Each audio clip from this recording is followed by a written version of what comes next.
आज देश में मुसलमान की स्थिति हो गई कि घर में रहेगा तो दंगाई मारेंगे और बाहर निकलेगा तो पुलिस मारेगी।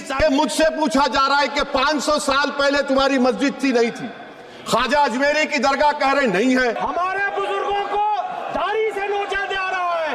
आज एक इमाम को सिर्फ इसलिए गिरफ्तार कर लिया गया संभल के अंदर कि सिर्फ उन्होंने अजान लाउड स्पीकर से दे दी। संभल में जो हुआ वो सबके सामने। আসসালামু আলাইকুম ওয়া রাহমাতুল্লাহি ওয়া বারাকাতুহু। বিসমিল্লাহির রহমানির রহিম। প্রিয় বন্ধুগণ, আজকে পার্লামেন্টে এমনই হাঙ্গামা তৈরি হয়েছে, আসাদুদ্দিন ওয়াইসি সাহেবের সাথে গর্জন দিয়ে কয়েকজন মুসলিম সভাপতি যেভাবে পার্লামেন্টে হুমকি তুলেছে, সেই ভিডিওগুলো দেখার পর আপনার অন্তর আত্মা কেঁপে উঠবে। প্রিয় বন্ধুগণ, আজকে পুরো হাঙ্গামাতে ব্লাস্ট হয়ে গেছে, আজকে পুরো আদালতে ব্লাস্ট হয়ে গেছে, পার্লামেন্টে ব্লাস্ট হয়ে গেছে। হ্যাঁ সুপ্রিয় দর্শক মণ্ডলী, মুসলিমরা একের পর এক পার্লামেন্টে এমন সবারির ধাজ্জিয়া উড়াচ্ছে, সে ভিডিও ফুটেজটি আপনাদেরকে দেখাতে চলেছি। আসাদুদ্দিন ওবাইসি সাহেবকে আমরা সকলেই বাঘ বলে সম্বোধন করে থাকি, কারণ তিনার গর্জন দেওয়া বক্তব্য আমাদের হৃদয়ে এসে লেগে যায়। তিনি মুসলিমদের হয়ে এমনভাবে পার্লামেন্টে আওয়াজ তুলেন যে আওয়াজগুলো পুরো হিন্দু সমাজের পুরো আরও পার্লামেন্টে যারা থাকে তাদের অন্তরকে কাঁপিয়ে দেয়। হ্যাঁ সুপ্রিয় দর্শক মণ্ডলী, তিনি তো এভাবে হুঙ্কার দিয়ে থাকেন, কিন্তু তার সাথে আজকে ইকরা হাসান, তারপরে আরও অন্যান্য লোকেরা যেইভাবে পার্লামেন্টে আজকে হুঙ্কার দিয়েছে, বিশেষ করে সাম্ভাল মসজিদ এবং আজমের দরগা ইস্যু এবং আরও অন্যান্য যেখানে মসজিদের নিচে মন্দির দাবি করা হচ্ছে, এই নিয়ে তিনারা যেভাবে আজকে হুঙ্কার তুলেছেন সেগুলো দেখে সকলেই আশ্চর্যিত এবং ভয়ে ভীতস্ত হয়ে পড়েছে। আজকের এই ভিডিওতে সেই ভিডিও ফুটেজটি আপনাদেরকে দেখাতে চলেছি। ভিডিওটি একটু বড় হবে, কিন্তু দেখে আপনি সত্যি এন্টারটেনমেন্ট হবেন এবং সাথে সাথে আপনি অনেক কিছু জানতে পারবেন। বিশেষ করে সাম্ভাল মসজিদে যেভাবে অত্যাচার করা হয়েছে মানুষের প্রতি এবং সেখানকার জনগণের প্রতি, সেই বিষয়গুলোকে তুলে ধরা হয়েছে পার্লামেন্টে। তাই অবশ্যই ভিডিওটি একটু স্কিপ না করে শেষ পর্যন্ত দেখতে থাকুন এবং এই রকম ইনফরমেটিভ ভিডিওগুলো পাওয়ার জন্য আমাদের এই চ্যানেলটিকে সাবস্ক্রাইব করবেন, যাতে করে পরবর্তী আপডেট আপনার কাছে সবার আগে পৌঁছে যায়। এবং পাশের বেল বাটনে ক্লিক করতে ভুলবেন না, কারণ যদি আপনারা পাশের বেল বাটনে ক্লিক না করেন তাহলে আমাদের ভিডিওগুলো আপনারা মিস করে ফেলবেন। তাই অবশ্যই চ্যানেলটিকে সাবস্ক্রাইব করার সাথে সাথে বেল বাটনে ক্লিক করবেন। প্রিয় বন্ধুগণ, চলুন আমরা আসাদুদ্দিন ওবাইসির সর্বপ্রথমে ভিডিও ফুটেজ দেখব যে তিনি কি বলেছেন। चीज में प्रोफेस कहा गया, आर्टिकल 25 टॉक्स प्रोफेस। सर, आज मेरी बेटियों को गवर्नमेंट के एजुकेशन इदारों में हिजाब पहनने से रोका जा रहा है, तो ये आर्टिकल 25 का प्रोफेस कहां तक कामयाब हुआ, ये अक्लमंद लोगों पर छोड़ता हूं। प्रैक्टिस सर, आर्टिकल 25 में अमल करना। कई रियासतों ने ऐसा कानून बना दिया कि आप ये नहीं खा सकते, आप वो नहीं खा सकते, कैटल स्लॉटर एक्ट का एक्ट बना दिया। आप बताइए कि हरियाणा राजस्थान में पुलिस की अख्तियारात गौरक्षक को दे दिए और उन अख्तियारात का बेजा इस्तेमाल मॉब लिंचिंग में हुआ। किसका हुआ? एक लड़का था साबिर मलिक बंगाल का, मार के पीट कर मार दिया गया। क्यों? क्योंकि उसने बीफ खाया, बाद में मालूम हुआ नहीं खाया। जुनैद और नसीर को गाटमीका के थे, उनको जिंदा जला दिया गया।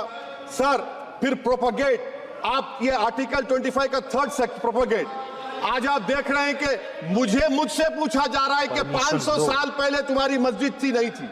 ख्वाजा अजमेरी की दरगाह कह रहे नहीं है। अरे सर, अगर मैं इस पार्लियामेंट में खोद दूं, इसमें गड़ा कर दूं, तो खाने जहां का हिस्सा मिलेगा तो मेरी हो जाएगी ये? आप बताइए। अब आप देखिए ये प्रोपोगेट क्या हो रहा है। अच्छा, जो तब्दीली मजहब का कानून, तब्दीली मजहब, मैं तब्दील मजहब नहीं कर सकता, सरकार से पूछना पड़ेगा मुझे अपना मजहब बदलने के लिए। अगर अंबेडकर आज जिंदा होते तो बाबा साहब को भी कहते कि आप जाकर परमिशन लो, तब मजहब बदलना पड़ेगा आपको। ये हालात आज यहां पर पैदा हो चुकी है। सर, आर्टिकल 26 देखिए, it gives religious denomination the right to establish and maintain institution for religion charitable. वजीर आजम कहते हैं कि वक्फ का ताल्लुक संविधान से नहीं है।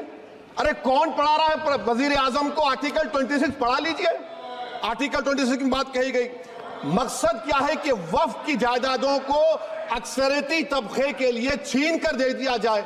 आप अपनी ताकत की बुनियाद पर छीनना चाह रहे। सर, दफा 29 पे आ जाइए, आर्टिकल 29।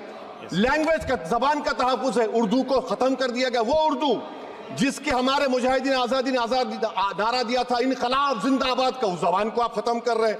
कल्चर, आप कल्चर की बात इनसे पूछ लीजिए, वो बोलेंगे नहीं, हमारा जो कल्चरल नेशनलिज्म है वो कल्चरल नेशनलिज्म नहीं है बीजेपी का, वो कल्चरल नेशनलिज्म आलाजाद का हिंदुत्व का नेशनलिज्म है, जो भारत के इंडियन नेशनलिज्म से बिल्कुल मुख्तलिफ है। सर अब आप आ जाइए, सर आर्टिकल 30 पे आ जाइए, सर आर्टिकल 30 पे आ जाइए। सर आर्टिकल 30 में माइनॉरिटीज को राइट दिया गया, This house has passed a law in 1981 to give AMU. This government went to the Supreme Court and said, no, we'll oppose minority status. This house voice was suppressed in the Supreme Court, sir.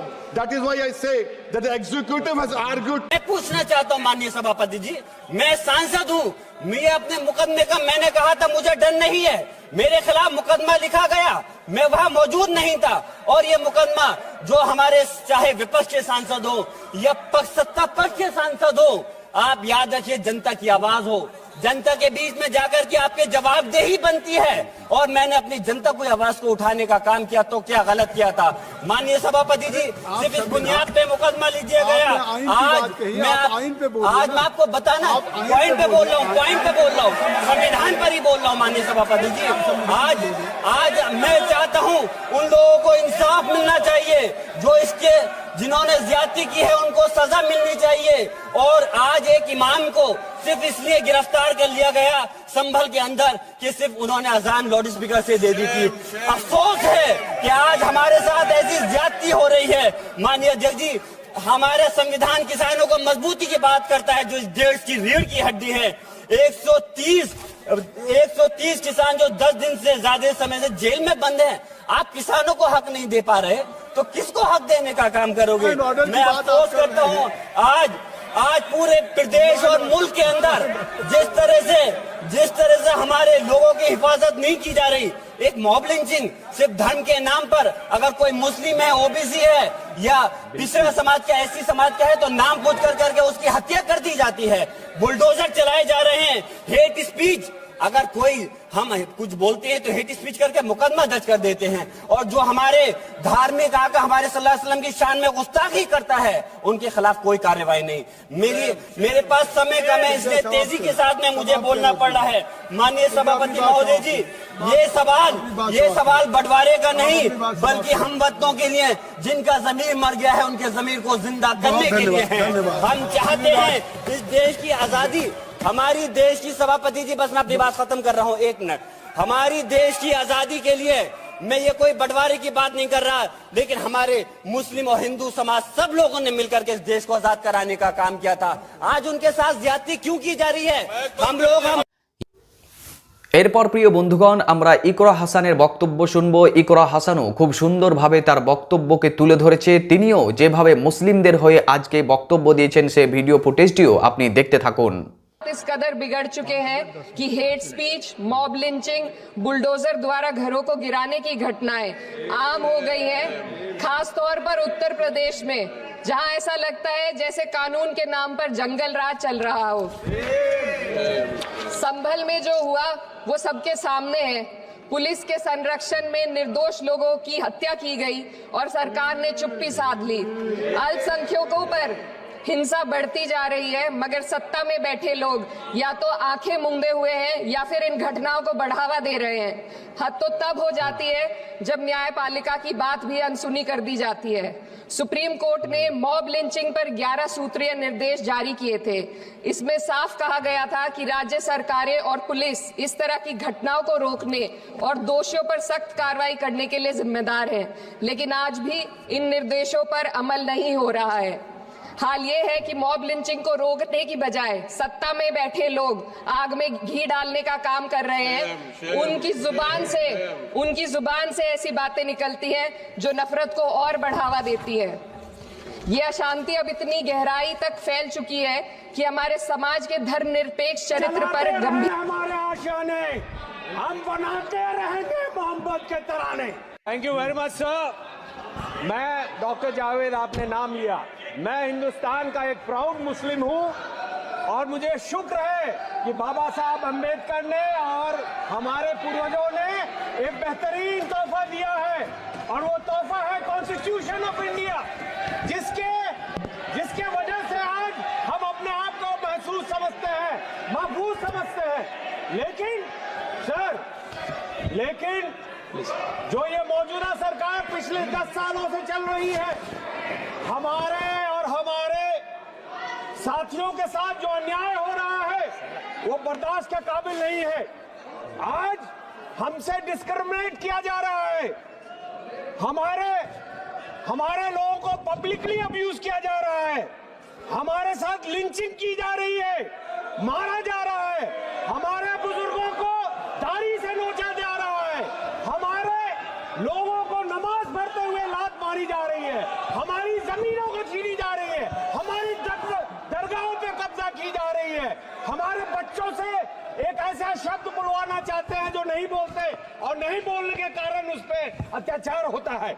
ये आज का हिंदुस्तान है इनके सामने, इनके चलाते हुए, जिसका हम विरोध करते हैं।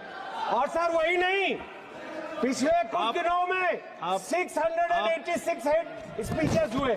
आपको जान के ताजुब होगा सर। इसको लात मारा आप बताए, तथ्य दीजिए किसको कहा लात मारा, तथ्य दीजिए। हम देंगे सर। नमाज पढ़ते वक्त दुनिया ने देखा, ताजुब है आप छुप गए देखने के लिए।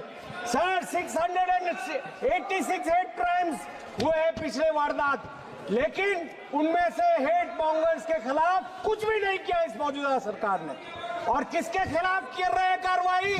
उनके खिलाफ जो विसल ब्लोअर हैं, उनके खिलाफ जो न्यूज देते हैं, सोशल मीडिया कहता है।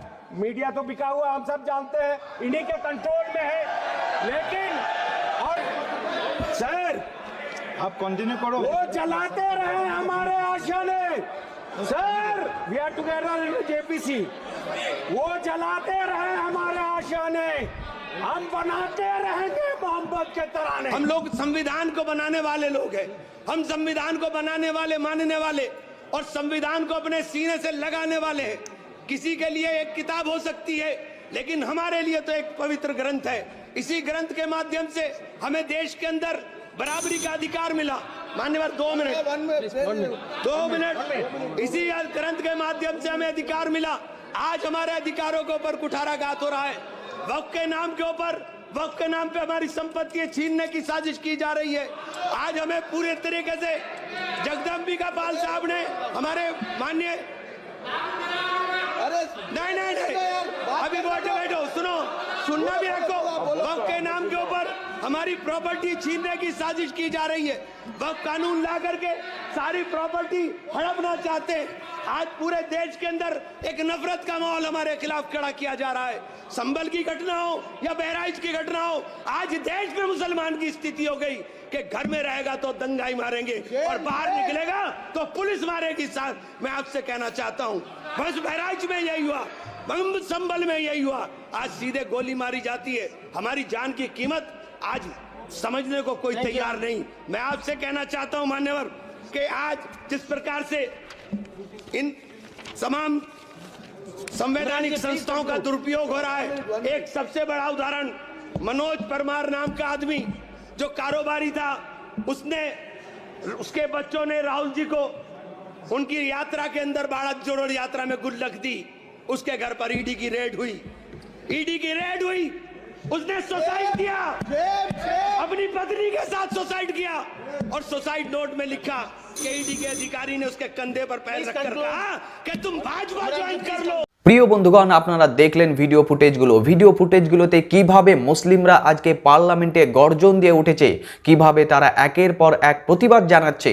বিশেষ করে সাম্ভাল মসজিদের ব্যাপারে তো বিশেষভাবে খোলাখুলিভাবে বর্ণনা করা হয়েছে যে সেখানকার মানুষদের ওপর কিভাবে অত্যাচার করা হয়েছে, বিশেষ করে সাম্ভাল মসজিদকে কিভাবে অত্যাচারের শিকার করা হয়েছে, যার কারণে প্রিয় বন্ধুগণ আজকে মানুষ ক্ষেপে উঠেছে। হ্যাঁ সুপ্রিয় দর্শক মণ্ডলী, এই ভিডিও ফুটেজটি আপনাদেরকে কেমন লাগলো, এই ভিডিওর তথ্যগুলো আপনাকে কতটা ভালো লেগেছে, আপনার মূল্যবান মতামত অবশ্যই কমেন্ট বক্সে কমেন্ট করতে ভুলবেন না। আর এরকমই ইনফরমেটিভ ভিডিও পাওয়ার জন্য চ্যানেলটিকে সাবস্ক্রাইব করতে ভুলবেন না। দেখা হবে আপনার সাথে আরও একটি অন্য তথ্য নিয়ে। ততক্ষণ পর্যন্ত নিজের খেয়াল রাখুন, সুস্থ থাকুন। আল্লাহ হাফিজ।